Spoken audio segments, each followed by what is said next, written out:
Hello my dear student, देखिए हम आप लोगों के लिए इलाहाबाद टीयर 1 हो चाहे टीयर 2 हो, हरदम तत्पर हैं। तो आप लोग जो है हमारे चैनल पे जरूर सब्सक्राइब कर लीजिए। पार्ट 1 हमने अपलोड कर दिया है टेस्ट सीरीज का, पर नहीं देखे हो डिस्क्रिप्शन में लिंक है, जा करके देख लेना। और अभी तक तैयारी नहीं शुरू की हो तो अब शुरू कर दो, क्योंकि केवल 10 दिन बचे हैं और 2 अप्रैल को आप सभी लोगों का पेपर होना है। ठीक है, तो आप सभी लोग फटाफट से तैयारी शुरू कर दो। जो लोग पूरे यूट्यूब पे ढूंढ रहे हैं उनको केवल मेरा चैनल मिलेगा। टेस्ट सीरीज के मामले में नंबर 1 है। और टीयर 1 में मैंने आप लोगों के लिए दिया था, उससे हट करके कुछ नहीं आए हैं। अभी चाहो तो आप चैनल पर विजिट करके देख सकते हो। ठीक है, चलिए इस टीयर 2 के ठीक है प्रैक्टिस सेट नंबर 2 को शुरू करते हैं। चलिए 16 नंबर क्वेश्चन देखेंगे। भारत में प्रथम स्थापित परमाणु संयंत्र एटॉमिक प्लांट कौन सा है? चलो सभी लोग बताओ, जिसको जिसको पता हो। नंबर 1 पे है तारापुर परमाणु संयंत्र, बी पे है कैटेनोम परमाणु संयंत्र, सी पे है कुंडकुल्लम परमाणु संयंत्र और डी पे है अनन्य। ठीक है, अन्य सॉरी। तो देखो ये क्वेश्चन तो मैं फिलहाल अभी बता दूंगा, लेकिन 2 दिन में पर डे लाइव क्लास आपको लूंगा 6 बजे से लेकर के 8 बजे तक। ठीक है, तो आप लोगों को जरूर ज्वाइंट होना है उसमें और उस टेस्ट सीरीज को हल करना है। उसमें का कोई भी क्वेश्चन मैं बताने वाला नहीं हूं, सभी आपको बताना है। आपके प्रेडिक्शन से ही पूरा जो है लाइव सेशन चलेगा। ठीक है, तो अभी चलो मैं फिलहाल बता देता हूं। तो 16 नंबर जो क्वेश्चन है फ्रेंड्स, इसका हमारा राइट आंसर एक ही है। तारापुर परमाणु संयंत्र जो है भारत में प्रथम स्थापित परमाणु संयंत्र यानी एटॉमिक प्लांट है। नेक्स्ट क्वेश्चन देखेंगे। 17 नंबर है यूनाइटेड किंगडम। ठीक है, यूनाइटेड किंगडम यूके में शामिल है। विकल्प नंबर 1 में है इंग्लैंड तथा उत्तरी आयरलैंड, बी पे है उत्तरी आयरलैंड तथा वेल्स, सी पे है स्कॉटलैंड तथा वेल्स, डी पे दिया गया है ए और डी। तो फ्रेंड्स देखिए, ये तो अपने देश से बाहर का क्वेश्चन है, फिलहाल लोगों को पता ही नहीं होगा, लेकिन हम बता देते हैं। 16वें का हमारा राइट आंसर होगा ए, इंग्लैंड तथा उत्तरी आयरलैंड। लेकिन ध्यान दो, आपको अगर इस तरह क्वेश्चन में कभी मिल जाए, ठीक है, तो आप लोग को पता हो कि मेरा क्वेश्चन नंबर ए सही है, तो आपको कतई उस क्वेश्चन को नहीं सही करना है। ठीक है, हमें पता है कि हमारा क्वेश्चन नंबर एक ही सही है, लेकिन हमें एक को सिलेक्ट नहीं करना फ्रेंड्स। वो क्यों? चलो देखो, इसमें विकल्प में पहले में दिया गया है इंग्लैंड तथा उत्तरी आयरलैंड, लेकिन डी में भी दिया गया है ए और डी। ध्यान दो, क्या दिया गया है? ए और डी। तो जब डी पे ए दे दिया और डी को फिर बाद में दिया, तो इसका मतलब हमारा हुआ ए तो सही ही है लेकिन डी भी सही है। तो आपको क्या करना है, अगर इस तरह क्वेश्चन आ जाए, फंसाने वाले क्वेश्चन है, तो आप सीधे से क्या करेंगे, डी और ए और डी पे लगाएंगे, ना कि जो राइट आंसर उस पे लगाएंगे। अगर राइट आंसर के बाद वो स्वयं को दे देता है तो आपको उसी आंसर का लगाना है, ना कि उस आंसर को लगाना है। तो ये ट्रिक है हमारी तरफ से, लेकर के जाइएगा, इलाहाबाद हाई कोर्ट में टॉप मार के आइएगा। चलिए 18 नंबर बताएंगे क्वेश्चन। 18 नंबर क्वेश्चन है, आगरा शहर को किसने बसाया है? ठीक है, विकल्प नंबर 1 पे है सिकंदर लोदी, बी पे है अकबर, सी पे है बहलोल लोदी, डी पे है शाहजहां। अगर इसका आंसर किसी को पता है तो फटाफट से कमेंट में बताओ।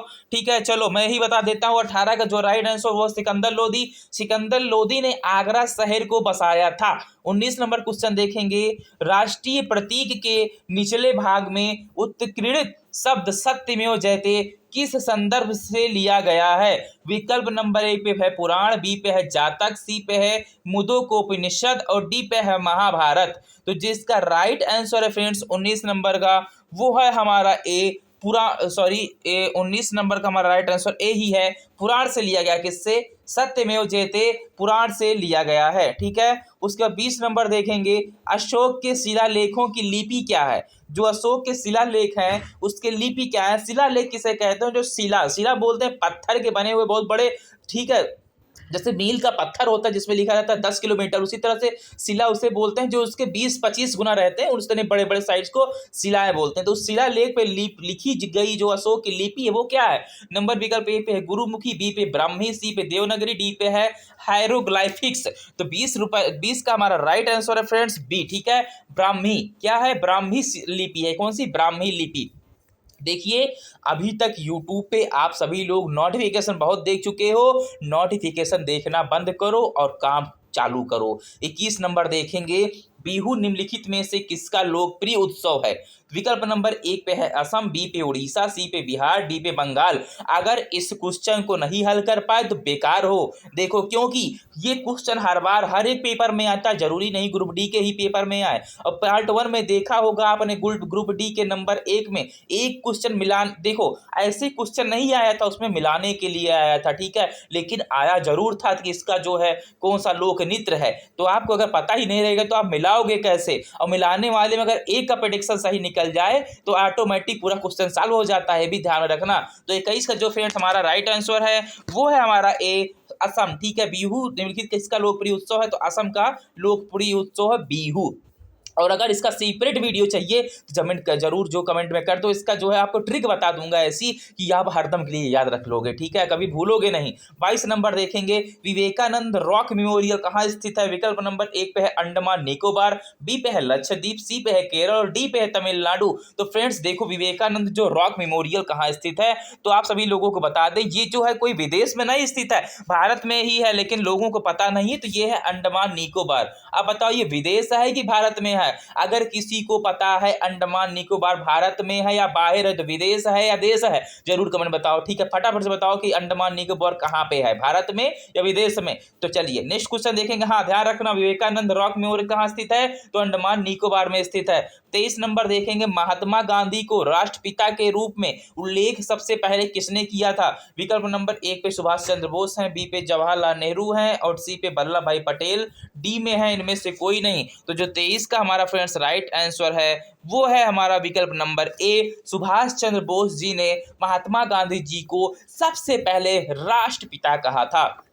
24 नंबर क्वेश्चन देखेंगे, प्रथम गोलमेज सम्मेलन कहाँ हुआ था? विकल्प नंबर 1 पे है नई दिल्ली में, बी पे है लंदन में और सी में है बंबई में, डी पे है इनमें से कोई नहीं। तो फ्रेंड्स देखो, जो प्रथम गोलमेज सम्मेलन होता है, अगर किसी को पता नहीं है गोलमेज होता क्या है, तो फ्रेंड्स इसमें जो है बहुत सारी कंपनियों के जो चेयरमैन रहते हैं वो भी भाग लेते हैं, जो भी बहुत सारे एम्प्लॉयज वो भी भाग ले सकते हैं, लेकिन इसको थोड़ा अमीरों का खेल माना जाता है, ठीक है, किसे? गोलमेज को अमीरी का खेल माना जाता है। तो 24 नंबर का जो राइट आंसर है वो है लंदन में। जो प्रथम गोलमेज सम्मेलन हुआ था वो लंदन में हुआ था। 25 नंबर देखेंगे, देश का लौह पुरुष किसे कहा जाता है? तो फ्रेंड्स सभी को पता है किसे कहा जाता है, बताओ भाई।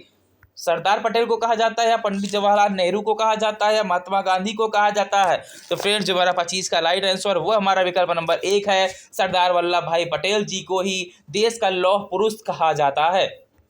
26 नंबर देखेंगे, महात्मा गांधी जी को अधनंगा फकीर किसने कहा था?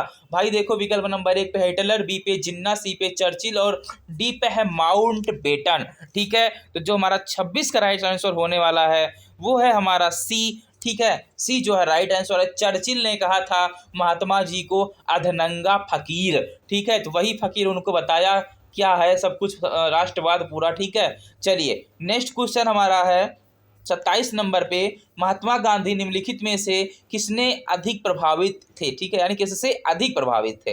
विकल्प नंबर 1 पे है बर्नार्ड शॉ, बी पे लियो टॉल्स्टॉय, सी पे कार्ल मार्क्स, डी पे इनमें से कोई नहीं। ऐसे क्वेश्चन अगर तुम लोगों को लग रहा है नहीं आते तो आपको बता दें, ग्रुप ए दे के आए हो, F3 जाके देख लेना। F3 सेक्शन में दिया गया था कि पढ़ाई का जो, ठीक है, जो इंग्लिश के क्या बोलते हैं, इंग्लिश के संस्थापक थे भारत में, जिन्होंने इंग्लिश को प्रचार प्रसार किया, वो अंग्रेज कौन था? ये क्वेश्चन आया था, ठीक है, ये क्वेश्चन मैंने बताया था, वही क्वेश्चन आया था। तो ऐसे क्वेश्चन को इग्नोर बिल्कुल मत करना, ये 100% जिसमें से एक नहीं फंसेंगे। अब जरूरी नहीं 100 में भाई यही फंस जाए, देखो 10-15 क्वेश्चन बताऊंगा उसमें से एक जरूर फंसेंगे, ठीक है। तो चलिए इसका जो हमारा राइट आंसर है 27 नंबर का, फ्रेंड्स 27 नंबर का राइट आंसर हमारा है बी, ठीक है। लियो टॉल्स्टॉय जो है महात्मा गांधी के सबसे अधिक प्रभावित थे। कौन? Leo Tolstoy. Next question 28 number पे है, महात्मा गांधी जी का जन्म कहाँ हुआ था? जन्म हुआ था, ठीक है, देखो सभी को पता है 2 अक्टूबर को हुआ था, लेकिन जो लोग जीवनी अगर याद किए होंगे उन लोगों को पता है कि महात्मा गांधी का जन्म कब हुआ था, लेकिन जिसे जीवनी नहीं पता उसे पता ही नहीं होगा सन कब हुआ था, ठीक है। देखो कुछ लोगों को 2 अक्टूबर पता है, लेकिन जो सन है फ्रेंड्स वो है 1859, ठीक है, 1859 ईस्वी महात्मा गांधी जी का जन्म हुआ था। 29 नंबर देखेंगे, पंजाब केसरी के नाम से विख्यात थे, ठीक है। विकल्प नंबर 1 पे है रंजीत सिंह, गुरु गोविंद सिंह, गुरु नानक, और डी पे देख लेते हैं लाला लाजपत राय। 29 नंबर क्वेश्चन मैंने आपको बहुत बार रिपीट भी कर चुका है, फिलहाल ये टीयर 1 में आया नहीं, टीयर 2 में आने की शंका है, तो आप लोग सभी जो है इसको ध्यान से समझ लो। ठीक है, तो 29 का जो हमारा राइट आंसर फ्रेंड्स वो है लाला लाजपत राय को। ठीक है, लाला लाजपत राय को। इसके बाद 30 नंबर क्वेश्चन देखेंगे। ठीक है, 30 नंबर क्वेश्चन है, निम्नलिखित में से कौन सी गंगा की सहायक नदी मानी जाती है? विकल्प नंबर 1 पे सुवर्ण रेखा, बी पे सोन, डी पे गंडक, और डी पे है कोसी। ठीक है, तो जो 30 का हमारा राइट आंसर हुआ है सुवर्ण रेखा, यानी सुवर्ण रेखा जो है भारत की गंगा की सहायक नदी मानी जाती है फ्रेंड्स। ठीक है, तो ये टेस्ट सीरीज नंबर 2 यही समाप्त होता है। जल्द ही अपडेट होंगे आपके साथ तीसरे टेस्ट सीरीज के साथ, बने रहिए हमारे साथ, चैनल पर जरूर सब्सक्राइब कर लीजिए। इलाहाबाद हाई कोर्ट टीयर 2 में आपको 10,000 सीटों में से 1600 में से एक होना है, ये तय करके रख लो। चलिए मिलते हैं नेक्स्ट वीडियो तक, जय हिंद, जय भारत, वंदे मातरम।